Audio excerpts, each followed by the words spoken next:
Hi, good evening, JC. I will try my best to answer your questions.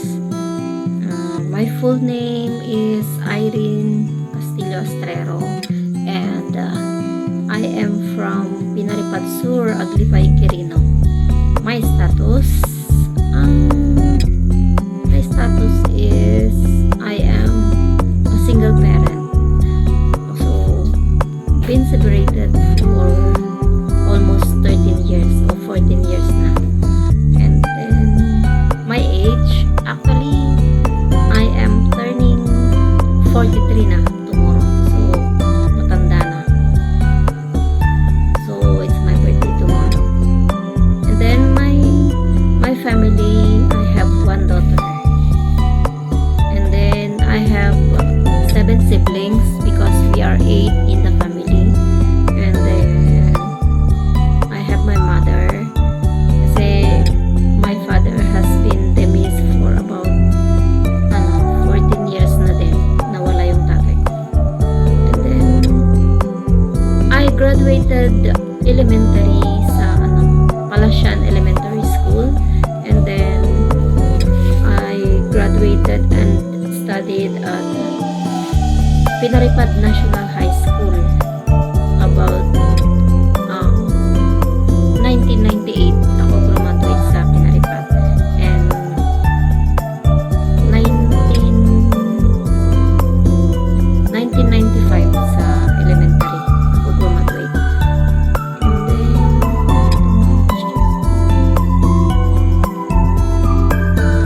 mga karangalan, hindi naman ako performer nung nag-aaral ako. Nung elementary ako, puro mga mga nasa 6th honor, 7th honor, ganun. Yung ano ko nung nasa elementary ako. And then nung high school, I am also consistent nasa section A. But then, yung mga awards ko, ganun din. Mga nasa 6th honor, ganyan. Paborito ko yung paborito sa akin ng number 6. So, either 6th or 7th honor. Doon ako lagi. And then, I graduated at Quirino Polytechnic College pa lang noon. Doon sa Capitol. Ngayon is, Quirino State University na yung pangalan niya. Pero nung my time, kasi graduate ako ng college 2002.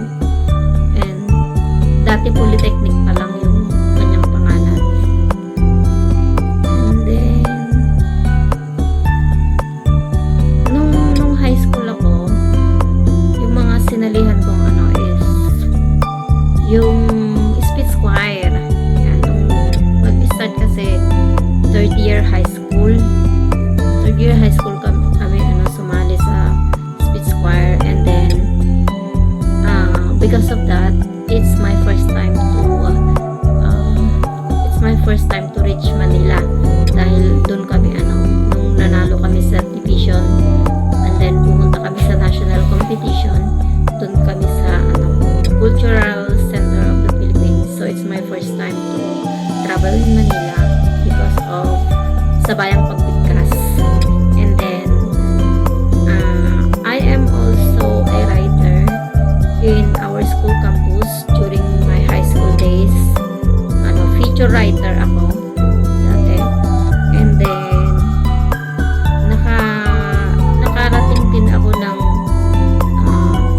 regional press conference kasi I was third sa division level, and then pumunta kami sa regional press conference sa Ilagan, Isabela, Ilagan City na ngayon. Ayun, so yun yung mga ko lang. So sa writing, feature writer, and then speech choir, yun yung ko nung high school. And then even in my college also, I was also a writer to Quirino Polytechnic Gazette, and then feature writer pa rin. So yun. And then, sandali lang ha, kasi hindi ko maano yung mga questions.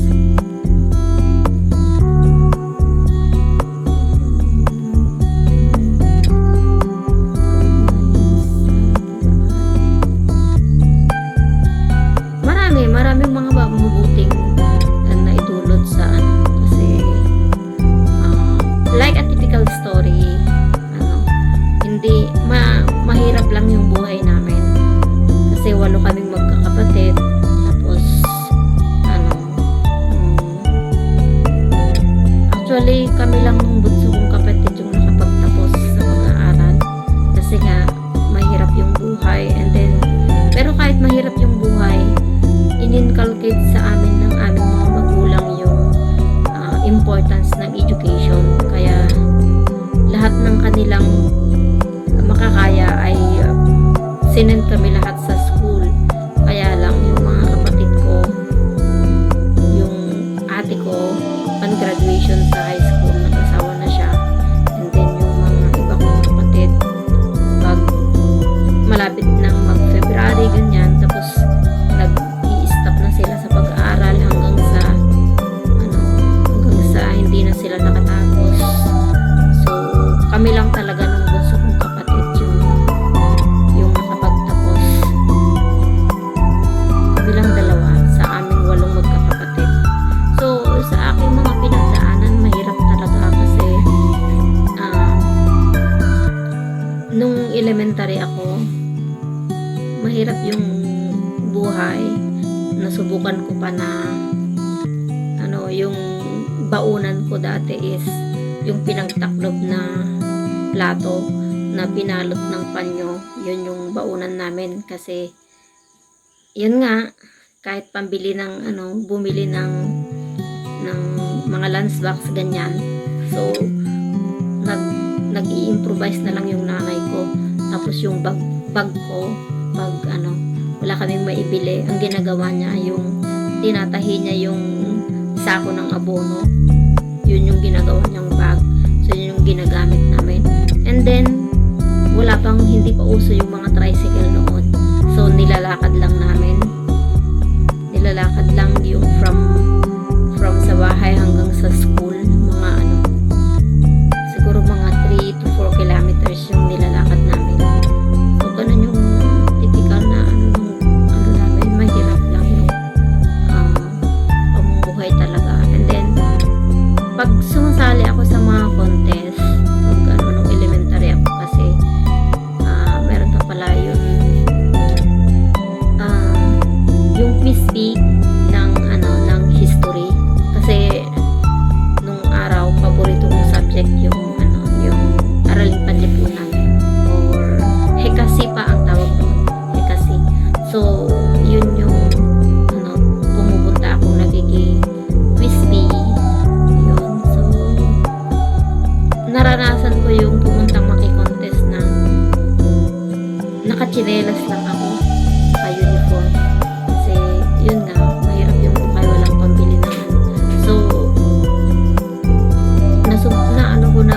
graduate ng hanggang sa pag-graduate ng elementary na hindi ko nasubukang magsuot ng sapatos, chinelas lang talaga, kasi nung araw hindi naman nila nire-require yung pagsusuot ng uniform masyado, hindi sila pag walang sapatos o hindi na nila pinipilit. Syempre doon ako humubot ng lakas sa aking pamilya, yung hirap namin. Kasi pangarap ko, sabi ko, ayaw ko yung forever na lang na hirap yung mararanasan namin, lalo na at nakikita ko yung sakripisyo ng aking mga magulang sa amin, na hanggang kahit tirik yung araw, tanghaling tapat, ganyan, nagtatrabaho sila sa bukid, tapos lagi pang minsan hindi, laging nagkakasakit yung tatay ko pag so sobrang hirap ng buhay, na to the point na nailon nila yung lupa namin sa bangko para lang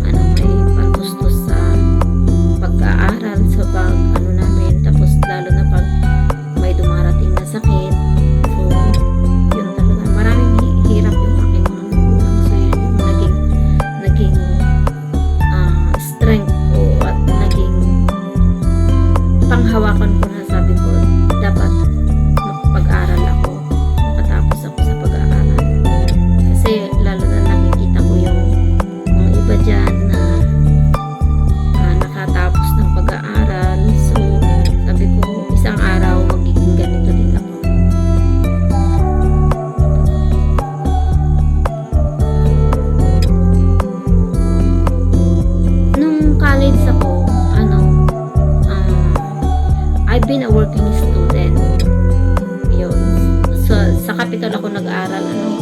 So, ang ginagawa ko, pag wala akong allowance, naranasan ko yung, ano, magbitbit ng mga bigkis-bigkis ng gabi kasi maraming tanim na gabi yung nanay ko. So, marami akong mga kaibigan na mga ano, nagtitinda sa kantin sa paligid ng ano, ng school sa Capitol.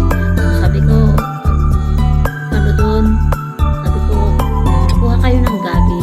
So, pag sabi nila, oo. So, nagtitinda ako doon, dinadala ko kahit nakipitis ako kasi yung uniform namin sa QPC dati is yung orange na skirt na pencil cut, yung ano niya. So, kahit nakasuot ako ng ganun, may dala-dala ako mga yung bigkis ng gabi, tapos yun yung tinitinda ko para meron akong allowance. Tapos magastos kasi dati sa allowance, tapos baon ko, and then sa pampasirox kasi hindi ko nasubukan na bumili ng libro nung nag-aaral ako. And then after that, pag bakasyon, sumama ako sa auntie ko na, alam mo yung magtrabaho bilang kasambahay. Kasi meron siyang kilala na Vietnamese sa Santiago dati. Tapos sabi niya, sige, isama kita para pag pasok mo sa pasukan, meron kang allowance o meron kang meron kang gagamitin sa pagpasok sa eskwela, sabi niya ganyan. So yun, nagtrabaho din, pinasok niya ako sa isang Vietnamese family. So kasi kinalakihan ko talaga yung nasanay ako sa trabahong bahay, kaya malinis yung trabaho ko, masinop, ganyan. So yung Vietnamese na amo ko is nagustuhan nila yung trabaho ko. Tapos kasi 2 months yung bakasyon, diba? 2 months yung bakasyon. Tapos at the end of the vacation, back to school na ako. Tapos sabi ni si Ate Lisa, yung Vietnamese, kasi marunong silang mag-Tagalog na yun. Sabi niya, magtrabaho ka sa akin, tapos pag bibigyan kita ng allowance, sabi niya ganyan, kahit mag-aral ka, parang working student ka. Tapos yun, so ang ginagawa ko is, doon na ako manggagaling sa Santiago sa ng Monday morning, and then back to Capitol kasi doon nga ako nag-aaral. And then pagdating ng Friday, doon ako umuwi sa Santiago. Ganun na ganun yung routine ko hanggang sa So kasi gusto ko ngang tulungan yung mga magulang ko kasi nga hindi naman kalakihan yung sa pagbubukid lang sila umaasa. Kaya hirap na hirap talaga. So gusto kong makatulong. Tapos yung nanay ko, nakapag-aral din ako dahil sa pag-aalaga ng nanay ko ng baboy. Yun na talaga yung kinalakihan ko na yun yung pinang-paaral nila sa akin, sa aming magkakapatid. Yung mga nahuli pa. Pero yung iba kong mga kapatid, nakareach sila ng 2nd year high school, 3rd year, tapos yung kuya ko 3rd year high school, tapos yung ate ko is 4th year, tapos meron akong isang ate na hanggang grade 4 lang yung narating niya, talagang hindi na siya nag-aaral. So kami lang talaga ng bunso kong kapatid yung nakatapos ng pag-aaral. Nung nagtapos ako, nag-try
nagpasa ko ng ng Bachelor of Arts major in English dyan sa Capitol.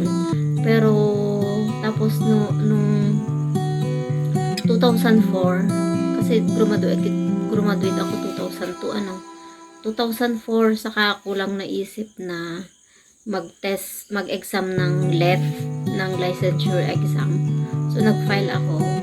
Tapos by God's grace naman is first take ko lang din is naipasa ko naman. So 2004 ako pumasa ng board exam. So ayun, nag-try ako magpasa ng papel ko sa DepEd. Yan, nakiranking din ako. Tapos pero mahirap makapasok sa trabaho, lalo na pag hindi naman kasi fully na education yung aking kinuha kasi Bachelor of Arts nag-take lang ako ng LET tapos naipasa ko naman. So hindi ko din naranasan yung wala akong practice teaching, hindi ako nag-practice teaching. So kasi hindi nga education yung tapos ayun, nag-work ako doon sa Vietnamese ng hanggang 2004 hanggang mga 2005 at doon ako. Tapos sabi ko hindi ako makapasok ng trabaho sa DepEd, hindi ako pinalat sa ranking. So ang ginawa ko is sabi ko, lalo na may problema kami dati, yung lupa namin na isanla ng tatay ko is on the verge of foreclosure na doon. Foreclosure na siya dati sa bangko. So sabi ko, ayaw kong mawala yung pinaghirapan ng nanay at tatay ko na lupa. So ang last option ko is sabi ko sa nanay ko na mag-a-abroad na lang ako kasi gusto ko maano ko yung lupa namin na malapit ng foreclose. So nagpa-passport ako. Ayan, nilakad ko lahat. Doon pa lang sa noon ako nag-file ng passport sa Tuguegarao kasi doon pa yung mga offices ng regional offices ng DFA ganyan. So doon ako tapos nung nag-file nag-apply na ako sa abroad. So mga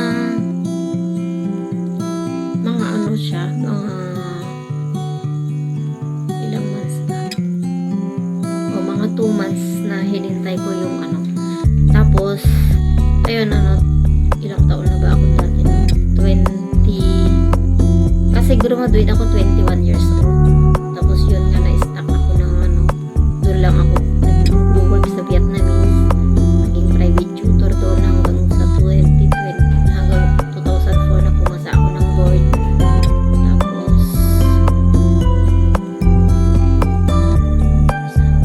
Tapos sandali lang, may mental block ako.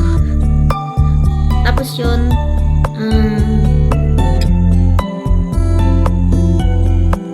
kasi nga graduate ako na bahay, paaralan, ganyan lang yung routine ko. So hindi ko naranasan yung mga teenager ngayon o yung mga estudyante na nag-aaral sila, may boyfriend sila, ganyan. So graduate ako ng college talaga na hindi ko naranasan nakipag-boyfriend.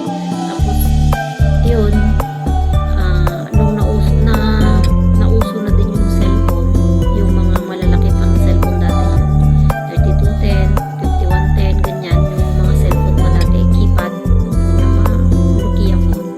So nung may cellphone na ako, gaya nung typical na mga bata din na engross na sa paggamit ng cellphone. So hanggang sa nakahanap ako ng yung textmate, ganyan. So yun, dun ko na-meet yung first pinakauna na boyfriend ko. Tapos yun siya na din yung naging, to cut the story short, siya na yung naging asawa ko. Yun. So tapos hindi kami magka-anuhan ng yung sa pagsasama namin, shortcut ko na lang para hindi masyadong mahaba. So, yun. Yung, kasi parang hindi pa siya handang magpamilya. So, pero ano yun, ilang taon ko ba ako? 20, magto-25. So, kahit alam mo, kahit tapos na akong nag-school, nakapasa na din ako ng board, tapos yun, nagka-boyfriend inano ako ng magulang ko, parang nagalit yung nanay ko na syempre hindi pa ako ano sa kanila sa pag-aaral ko. Yun, so sabi ko why not na hindi ko ituloy yung pag-a-abroad ko, baka dun yung kapalaran ko. So yun, nag-abroad ako, pero tapos na yung kasal ko. So nag-abroad ako after my marriage, and then sa ano ako pumunta sa Singapore. So pumunta ako dun July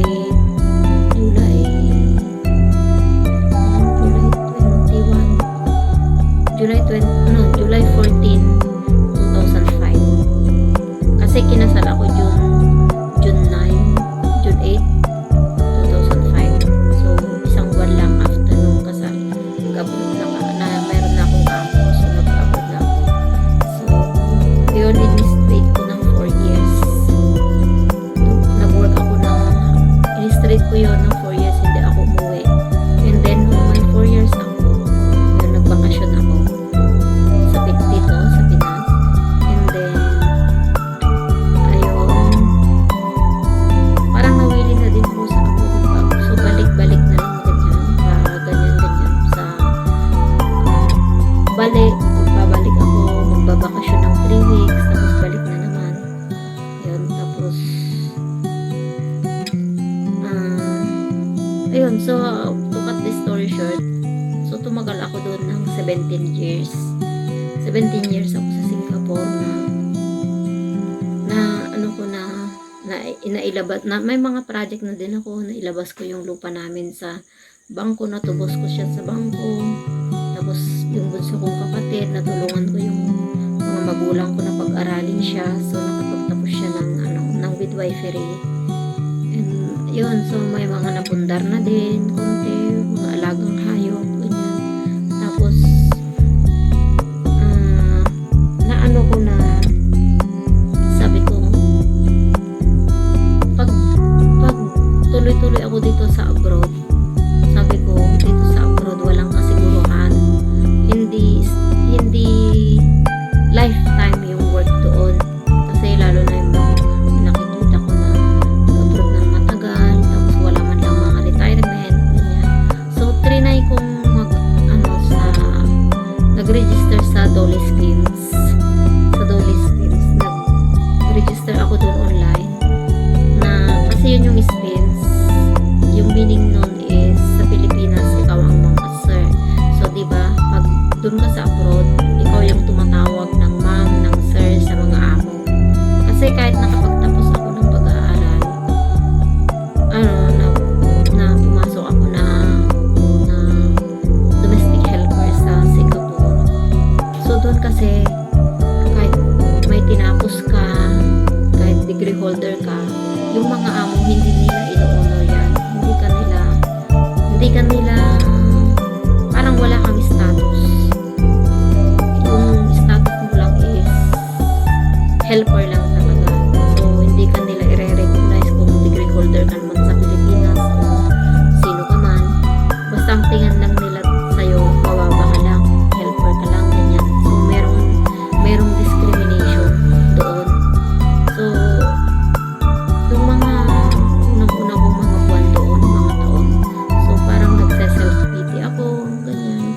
Pero awa ng Diyos naman, naging maganda naman yung status ng work ko doon, kasi awa ng Diyos, mababait naman yung mga naging amo ko.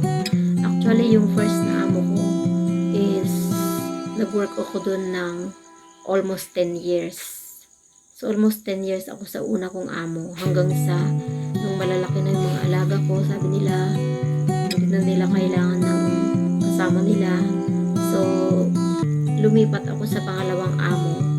Tapos, dun sa pangalawang amo ko, dun ako nag-struggle kasi medyo hindi maganda yung ugali ng amo ko, na to the point na nasubukan kong napalayas. O, yung mga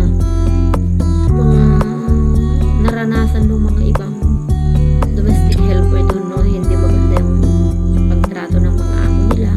Although hindi naman ako sinasaktan ng amo ko, kaya lang verbally siya kasi nag-a-abuse. Yung masasakit yung mga salita niya, ganyan.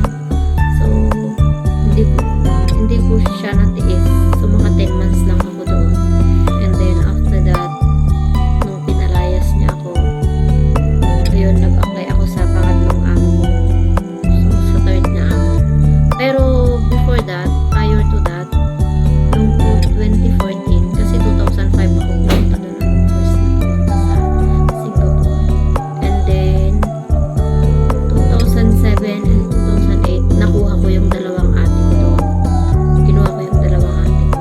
Tapos, 14 months lang sila doon. Hindi nila nakayanan kasi medyo hindi maganda yung kapalaran nila doon. Hindi okay yung mga naging amo nila. So, umuwi sila. And then, 2014, yung bunso kong kapatid na pinaaral ko ng midwifery, naging casual employee siya kasi sa RHU dito sa Tupay, sa San Leonardo. So, nag-work siya doon, contractual, ganyan. Tapos,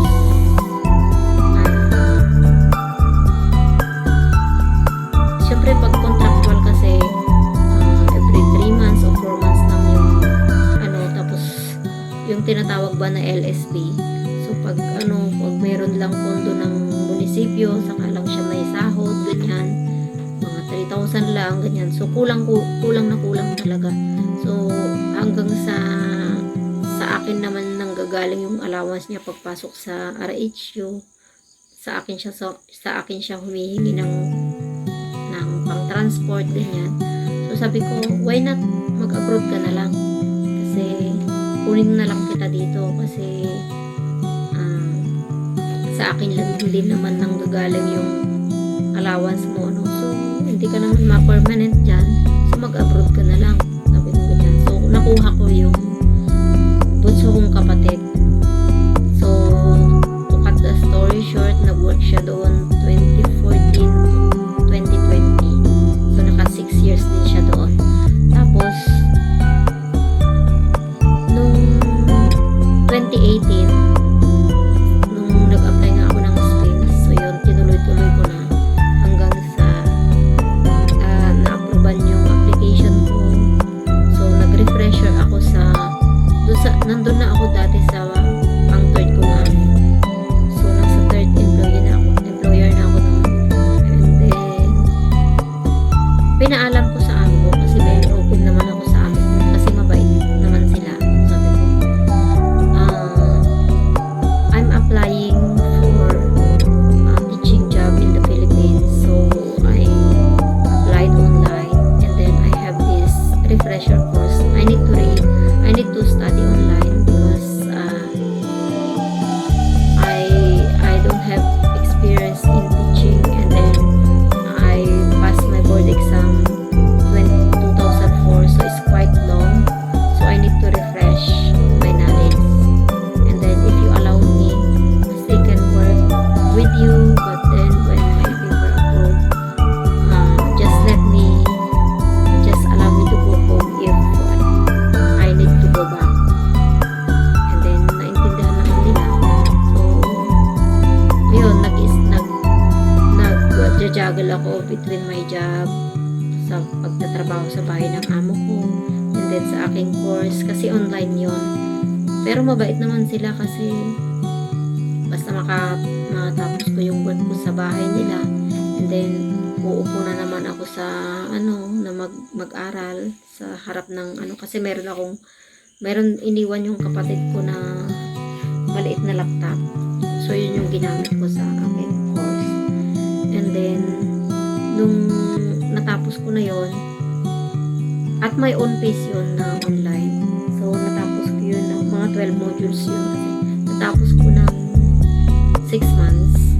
And then upon completion of the refresher course, ayun, nag-wait na ako ng process nung nakumpleto ko na lahat ng requirements. And then after tapos ko kasi yung refresher ko August 2020. And then nung natapos ko yun,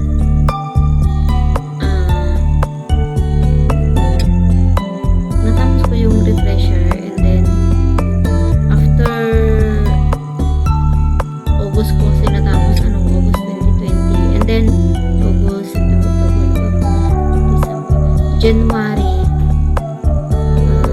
na-kompleto ko yun. And then January, February, March, meron na silang email sa akin na meron na daw akong school of assignment.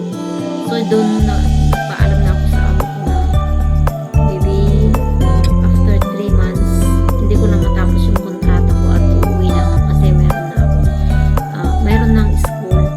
Pero siguro pag nag-abroad ako na hindi nakapasa ng board o so wala na siguro akong pag-asa na pumasok sa DepEd na i-apply yung pinag-aralan ko. Sabi ko kasi noon, pag hindi na ako magkaroon ng chance na makapasok or gamitin yung pinag-aralan ko, so sabi ko dito na lang siguro ako sa abroad na katadhana, sabi ko. But then by God's grace na approvean naman yung application ko. And then ayun nga, umuwi ako nung meron na akong school na binigay na school. Ito nga ang Alicia Integrated School. So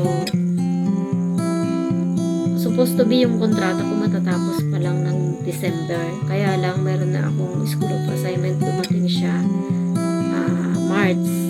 So yun, start na akong na lahat yung mga gamit ko, ganyan. So by May, ayun, pinayagan na ako ng amo ko na within that period. So mabait naman sila. So hinanda naman nila yung sarili nila na aalis na ako. And then May 23, 2022, umuwi na ako. And then pagdating ko dito sa Pinas, kinumpleto ko na lahat ng requirements ko. Naglakad na ako sa division office, lahat ng mga requirements. And then ito nga nag-start ako formally sa DepEd August 22, 2022. So yun, 1 year na ako sa service. Last August 2022, August 22, 2023. So 1 year ko na sa DepEd. So yung tanong mo na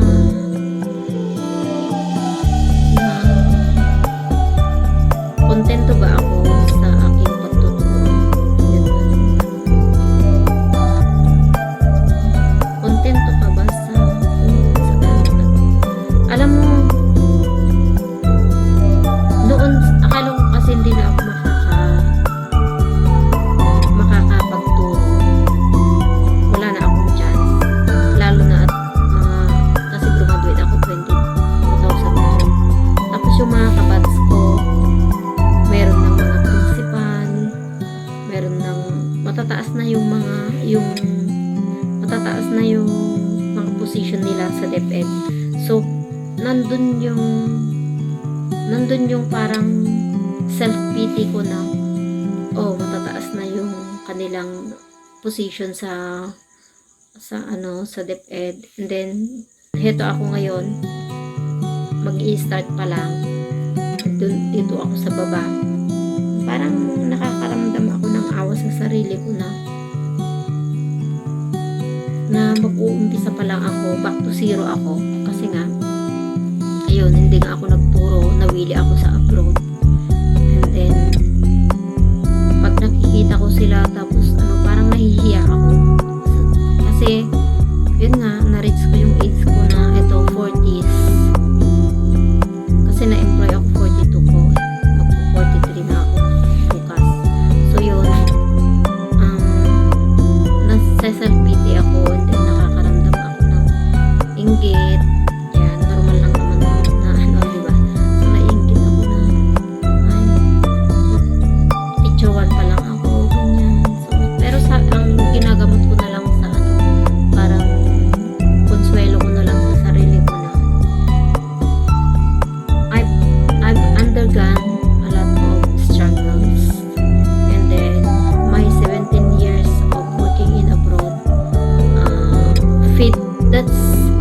that's the reason that my my brothers, my sisters, I support them. And then marami naman akong sakripisyo sa family ko na hindi din naman siguro yung basta-basta na experiences. Yung mga nagawa ko naman siguro sa family ko, hindi naman yun basta-basta kasi hindi naman ako pumunta sa abroad na nagpasarap ng buhay. So marami akong hirap, marami din akong pinagdaanan. And then sabi ko, I might not practice my profession earlier, but still at last nakapag-isip-isip ako at nagkaroon pa rin ako ng chance na gamitin yung aking pinag-aralan. And then sabi ko, yung mga experience ko sa buhay, yun na siguro yung life lesson na maiano ko na maipagmamalaki ko na although hindi ako nagtrabaho formally sa government, but then gaya nga ng sabi nila, each and every person has a story to tell. And then I believe my motto is that everything happens for a reason. So there's a reason that I went and work abroad to support my family. And then after almost 2 decades, I went back, and that's the only time that I had the chance to practice my profession. So habang nagwo-work ako, I'm so happy that I was able to apply and use my profession and then practice my teaching career. And then masaya-masaya ako na lalo na pag nakikita ko yung mga una kong estudyante talaga na to formally practice my profession as a teacher. So masaya, it's fulfilling na although kasi nag-struggle ako kasi nga hindi naman talaga education yung ano ko, hindi ako nag-practice teaching. So I have difficulties talaga sa pagtuturo. But then sabi nga nila, if you love what you are doing, and then everything follows na. Kahit na mahirap, pero pag mahal mo yung trabaho mo, makakaraos din. So kaya nga yan, I am already 1 year in my work, and still masasabi ko na still in the period of adjustment. But then it's very challenging at enjoy talaga, lalo na pag yung mga kasama ko, mga katrabaho, and then I had a good relationship with them. Tapos masaya pag may mga seminars o ano. So parang nagkaroon din ako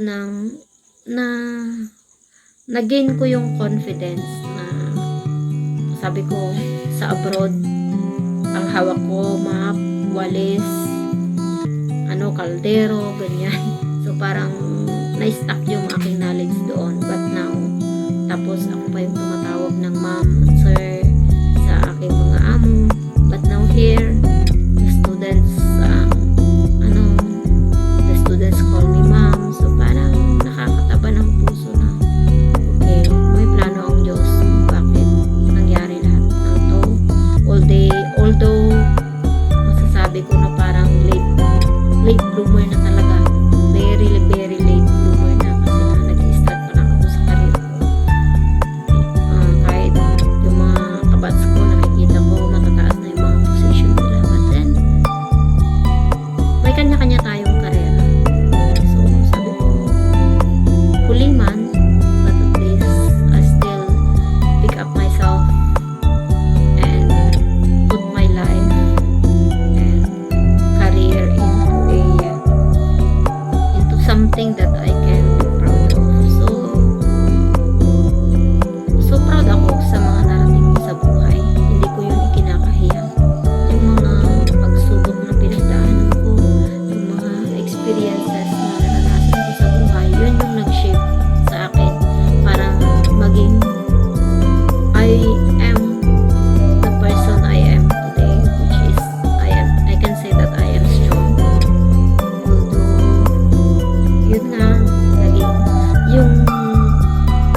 sa broken family.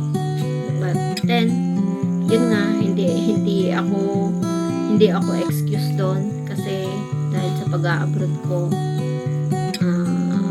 yung result nun is ayun nga, naging broken yung family ko, naghiwalay kami nung tatay ng anak ko. But then, siguro sabi ko, yun nga, everything happens for a reason. So, yun, hindi siguro kami para sa isa't isa. But then, now, I move on. And then, masaya na ako sa kinahinatnan ng buhay ko. Kasama ko yung anak ko. So, masaya na. And then, masaya na kasama ko ngayon yung anak ko. Although, hindi ko nasubaybayan yung kanyang paglaki. But then, still, nakahabol pa rin ako sa race ng buhay. So, yun, masasabi ko sa inyo na mga estudyante na don't let the hardship of life beat you to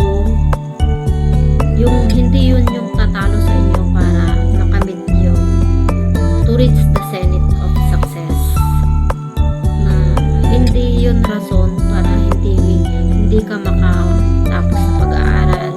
So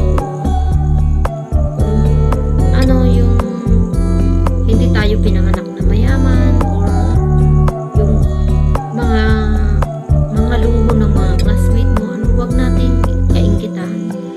Yun, mag-focus lang tayo sa pag-aaral, and then yung mga hirap sa buhay, yung gamitin ninyo na inspirasyon para makapagtapos sa pag-aaral. And then one day, you have your own story to tell, that you can say that you're proud of everything that you have gone through. So, huwag kayong magpatalo sa anumang pagsubok sa buhay. Hirap lang ng buhay yan. Kaya nating lusutan yan. So, yan. Mag-aral kayong mabuti. And then, one day, you are going to tell your own story. Yan, makapagtapos din kayo. Pag may mga gamit na hindi nyo makuha, may mga gusto kayo na gusto nyong bilhin o anything, magsakripisyo tayo, matuto tayong mag-sacrifice.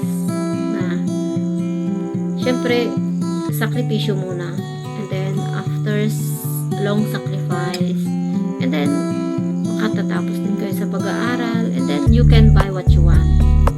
So, tapos pag-aaral talaga, i-focus ninyo sa pag-aaral. Huwag nyong haluan ng kasi syempre pag lalo na yung mga kabataan ngayon, nag-i-engage sila sa mga relasyon, ganyan, na yun yung magiging dahilan na